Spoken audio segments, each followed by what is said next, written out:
So a little advice for everyone out there.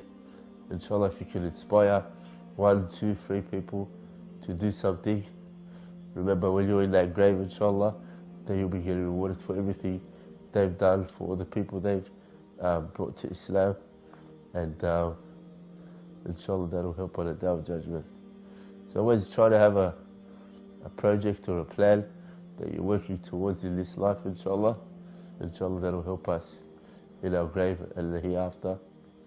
Jazakallah khairan wa assalamu alaikum. I ask Allah subhanahu wa ta'ala to make him from among his awliya, his salihin. Ameen, ameen, Allahumma ameen. Ali, if you looked at his life towards the end of it, he achieved 3 things in his life, 3 things.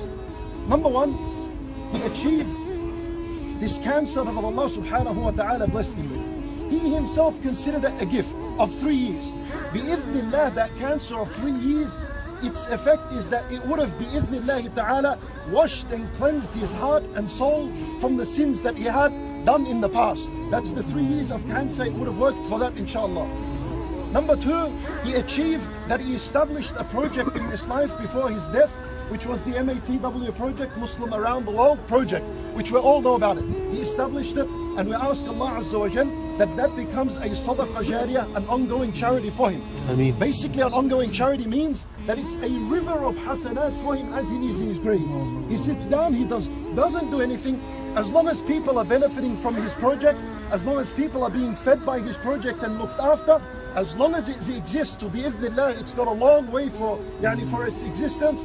As long as it exists, he's earning rewards in his grave, as long as people are benefiting from it. And you need to ask yourself, what is your project, my brothers in Islam? Ali, when he's resurrected on the Day of Judgment and he stands before Allah, very easy to say, oh Allah, this is my project. This is what I did for your sake, and this is what I present before on the Day of Judgment. On the Day of Judgment, when you're resurrected, what's your project? What's this big thing you're working on that you're going to present before Allah and say, oh Allah, this is what I did for your deed? Ali had something, M.A.T.W. project, with no hesitation he'll come up and say, this is my project. That's his second achievement. And the third achievement, and this is biyadillahi subhanahu wa ta'ala, that he died during the blessed month of Ramadan. 3 years of sickness. Who would have expected he's going to land right in Ramadan and way into Ramadan on the 11th day? When Nabi sallallahu alayhi wa sallam, he says, so we can understand what it means to die in Ramadan. And Nabi sallallahu alayhi wa sallam says in the authentic hadith, Man khutima lahu bisiyami yawm dakhal al-jannah.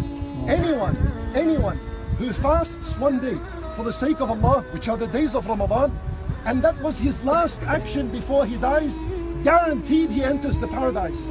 Ramadan is a month of fasting. Ali would have been fasting if his health was there, so it's counted for him as a fast. Bi-idhnillahi ta'ala, he enters the paradise because of this. We ask Allah Azza wa Jal for him that. This is the end of the rich, and this is the end of the poor, and this is the end of the most beautiful woman, and this is the end of the most ugliest, and this is the end of the poor and the rich. Everyone, this is the end. This is the end. Fanta, you're supposed to wake up, and you're supposed to realize that you don't have much time in this life. Very soon we're gone. Allah Azza wa Jalla says, Alhaakum at-takathur. This has distracted you. At-takathur is this, the money.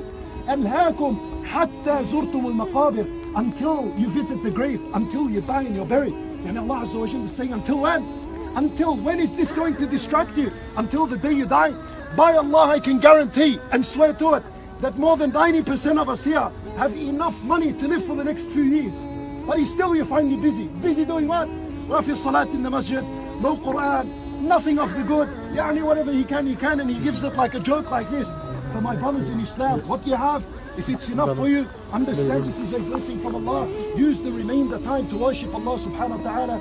At the end, my brothers in Islam, I say to you, this is the grave. Ask Allah Azza wa Jal to forgive him for his sins and shortcomings. We ask Allah subhanahu wa ta'ala to bestow his mercy upon him, to accept from him his deeds, and to keep his sadaqah jariyah going, so that it becomes long-lasting hasanat for him in this grave.